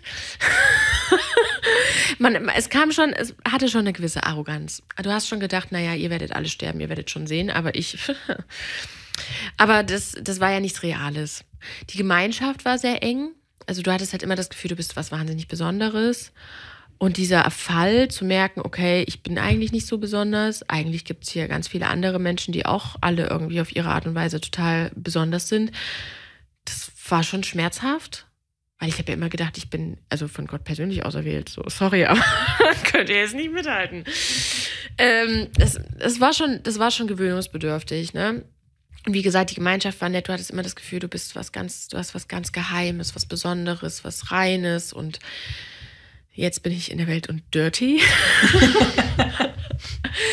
Ja, es ist, also eigentlich fehlt mir, also mein Leben ist jetzt 1000-mal besser. Vermissen tue ich gar nichts und dieses Konstrukt, in dem ich gelebt habe, es war eine Illusion, da war ja nichts echt. So, das ist ja das war eigentlich eine Geisteskrankheit. Also eigentlich habe ich in einer schizophrenen Umgebung, in einer Vision von irgendwelchen Sektenführern gelebt, in einem nicht reellen Magnetfeld des Wahnsinns, wenn man so will. Was wünschst du dir für die Zukunft? Ich wünsche mir, dass ich langsamer altere tatsächlich. Ich kann es nicht anders sagen. Du bist doch erst 28. Nein, also ich fühle mich, also pass auf, ich habe die ersten 18 Jahre meines Lebens, kannst du in die Tonne kloppen. Die nächsten 5 Jahre habe ich mich versteckt vor der Vergangenheit, kannst du auch in die Tonne kloppen. Das heißt, ich lebe jetzt effektiv seit, sagen wir, 5 Jahren. Und in der Zeit habe ich mich aber auch wahnsinnig entwickelt. Also die Hälfte der Zeit habe ich auch vielleicht auch recht dumme Entscheidungen getroffen. Ziehen wir mal noch 2,5 Jahre ab. So. Ich habe das Gefühl, die Zeit rinnt mir durch die Finger. Und es gibt so viele Sachen, auf die ich heute erst komme, die ich hätte machen können und nicht gemacht habe. Und wofür es jetzt vielleicht auch schon, für die es jetzt auch schon zu spät ist. So, oder von meinem Gefühl her. Ne? Ich kann nicht mehr, zum Beispiel würde ich gern, also ich hätte gern nochmal irgendwie eine Schule besucht. So mit diesem jugendlichen Leichtsinn, vielleicht auch mal im Ausland, so ein Jahr Highschool oder mal auch während der Ausbildung so einen Schüleraustausch hätte ich super gern mal gemacht oder mal ein Jahr im Ausland irgendwie oder mal so ein Studium, mal so einen Studenten. Ich arbeite halt seit ich 16 bin, so, und ich hatte nie dieses Unbeschwerte, dass ich einfach zu Hause anrufen kann, wenn ich Probleme habe oder wenn ich mal Geld brauche, oder ich hätte aber gern mal so ein Leben so als junge Frau, junge Studentin, hat irgendwie eine Studi-WG, muss sich aber keine Sorgen machen, weil kriegt BAföG und im Notfall ruft sie den Papi an und der überweist was und kellnert nebenbei abends und studiert Ägyptologie und griechische Geschichte oder keine Ahnung, sowas, weißt du, so, und wenn es halt nichts ist, dann bricht sie halt ab und studiert nochmal BWL oder ich weiß es, keine Ahnung. Entschuldigung. Jetzt noch was anderes, wo du sagst, das wünschst du dir für die Zukunft? Also ich wünsche mir, dass sich ein paar Sachen lösen, die mich gerade noch so, die noch nicht so klar sind. Ich hätte gern mehr Erfolg bei den Dingen, die ich tue. Und ich würde gern mehr tun und dafür brauche ich mehr Zeit. Und deswegen wäre es netter, langsamer zu altern. Also auch optisch natürlich klar auch, aber ich möchte gern mehr Zeit, weil ich schon so viel Zeit verloren habe. Und ich habe so viele Pläne, ich habe so viele Projekte und ich schaff's nicht. Und das macht mich ein bisschen traurig, weil ich gern mehr machen würde. Ich würde gern auch einen Fußabdruck hinterlassen in der Gesellschaft. Ich würde gern mehr bewegen. Ich würde gern Sachen verändern, nachhaltig verändern. Und ich habe das Gefühl, dass ich das nicht kann, weil ich nicht genug Zeit dafür habe und weil ich nicht meine komplette Energie in alles stecken kann. Aber es ist spannend, weil tatsächlich machst du das doch. Also deine aber Identität. Mir ist es nicht genug. Ja, aber deine Identität hat dich ja genau an diesem Punkt gebracht, an dem du ja jetzt bist. Und das was stimmt. Du machst, du lässt ja was der Gesellschaft da. Dass du darüber sprichst, dass du darüber aufklärst und dass du anderen Menschen Mut machst, die selber in der gleichen Situation sind, um da auszusteigen. Aber für mich ist es tatsächlich nicht genug. Also ich weiß das auch, ich bin da auch sehr dankbar dafür, aber ich sehe mehr Potenzial, weißt du, und ich sehe, dass ich mehr machen kann und dass ich noch mehr bewegen kann. Vielleicht ich sollte mir auch selber weniger Druck machen. Also ich meine, ich kann ja auch mit 50 noch Sachen bewegen, so, ne? Dann klar habe ich ein paar mehr Falten, aber ich weiß das alles, aber ich will das Maximum aus meinem Leben, was ich noch habe, herausholen. Ich bin sehr gierig. Ich bin sehr gierig nach Leben. Und das ist auf der einen Seite gut, weil es so einen gewissen Ehrgeiz und Kampfgeist mit sich bringt. Aber andererseits muss ich aufpassen, dass ich da nicht zu sehr mich rein verrenne und versuche, im Moment zu leben und zu genießen. Also ich genieße mein Leben sehr, aber ich neige auch ein bisschen dazu, mich stressen zu lassen von Sachen, die noch nicht sein sollen, vielleicht auch einfach. Also ich müsste, glaube ich, ein bisschen mehr Urvertrauen ins Leben haben und mich mehr setteln und mehr sagen, okay, kommt schon alles, wie es kommen soll. Und das versuche ich mir auch oft genug zu sagen, weil man soll ja auch manifestieren und man glaubt das ja dann auch. Aber also ich habe viele Pläne, ich hoffe, dass mindestens die Hälfte davon klappt. Eigentlich wäre das Geilste, wenn ich meine Pläne weit übertreffe. Also die Pläne, die ich mit 23 hatte, habe ich ja jetzt schon weit übertroffen. Und ich hoffe, dass es auch noch so weitergeht. Ich hoffe, dass es niemals aufhört. Und bitte, oh Herr, mach es möglich. Ich wünsche es dir von Herzen. Ich wünsche es mir auch. Danke. Was würdest du anderen raten, die in einer ähnlichen Situation sind oder waren, in der du warst? Wie sollte man da agieren, wenn man da raus möchte? Also ich finde, psychologische Hilfe ist das A und O. Also ich habe mir das damals nicht gesucht, weil ich dumm war, weil ich es einfach nicht wusste, dass ich die Möglichkeit habe, das in Anspruch zu nehmen, weil es mir keiner gesagt hat, weil ich mit niemand geredet habe. Psychologische Hilfe dann darüber reden mit Leuten. Also einfach mit Familienangehörigen, die damit nichts zu tun haben oder was auch immer zu tun haben, mit jemandem, dem man vertraut. Arbeitskollegen, Nachbarn, irgendwelche Menschen. Man muss nach Hilfe fragen, weil ein Side-Effekt dieser Gehirnwäsche ist, dass man einfach immer denkt, man ist der einzige Mensch auf der Welt, dem es so geht. Und dass niemand es versteht. Und das ist nicht wahr. Es verstehen Leute und es müssen auch nicht alle verstehen. Also man kann sich, wenn man sich Gleichgesinnte sucht, Aussteigerforen, Sektenberatungsstellen vermitteln, Aussteiger wie ich zum Beispiel, die auch ein großes Netzwerk haben an anderen, vermitteln auch Kontakte. Das ist möglich, man muss aber fragen. Und auch weltliche Menschen, die so böse erscheinen, vor denen man immer gewarnt wurde, die sind total nett, die helfen, wenn man zu jemand hingeht. Ich kenne auch Mädels, also ich betreue ja selber auch Aussteiger, hauptsächlich aktuell tatsächlich Opfer von sexuellem Kindesmissbrauch bei Jehovas Zeugen. Und viele von denen, die sagen mir, hey, durch meine Lehrer habe ich das richtig gut geschafft, die haben mir total gut geholfen oder Schulsozialarbeiter oder, also die eine hat sogar bei ihrer Lehrerin gewohnt dann, weil die Kinder, das muss man sich vor Augen halten, die werden zu Hause rausgeworfen, wenn die sich dagegen entscheiden, oder die können nicht weiter in dem Elternhaus leben, so, das funktioniert nicht. Und zum Jugendamt gehen, zu Betreuern gehen, im Notfall irgendwie Vereine anfragen, Frauenhäuser, Sachen. Also aktiv nach Hilfe fragen. Es gibt Leute, deren Job ist es zu helfen. Weißer Ring bei Straftaten, bei Missbrauch, bei Gewalt und so. Das ist wichtig. Man hat das nicht auf dem Schirm, dass es solche Organisationen gibt, aber das ist denen ihre Aufgabe. Die kriegen dafür Geld, sich um einen zu kümmern. Und das muss man einfach machen. Und genauso dem Umfeld anvertrauen, also soziale Kontakte aufbauen, die für einen da sind. Und wenn das Nachbarn sind, wenn das alte Klassenkameraden sind, wenn das Kollegen auf Arbeit sind, einfach, dass man nicht alleine dasteht nach so einem Ausstieg. Wow. Hast du noch eine Frage? Oder? Nein, ich bin einfach nur gerührt von dir und deiner persönlichen Geschichte. Es tut mir so leid, ich habe so viel geredet. Nein, ihr habt fast Nein, es ist fantastisch. Es war großartig. Sophie, vielen Dank, dass du da warst. Ich wünsche dir wirklich von Herzen alles Liebe seid so süß, für deine Zukunft. Dankeschön, dass du deine Geschichte mit uns geteilt hast und dass du uns so viele intime Einblicke gegeben hast. Ich danke euch. Grazie. Bis zum nächsten Mal. Hier noch eine Anmerkung. Wenn du von den besprochenen Themen betroffen bist oder Unterstützung benötigst, bitte zögere nicht, Hilfe in Anspruch zu nehmen. Hol die Unterstützung bei professionellen Hilfseinrichtungen oder dir vertrauten Personen. Bis zum nächsten Mal bei Von Bohne zu Bohne. Du willst selbst bei uns dabei sein? Dann melde dich auf unserer Website oder unserer Social Media.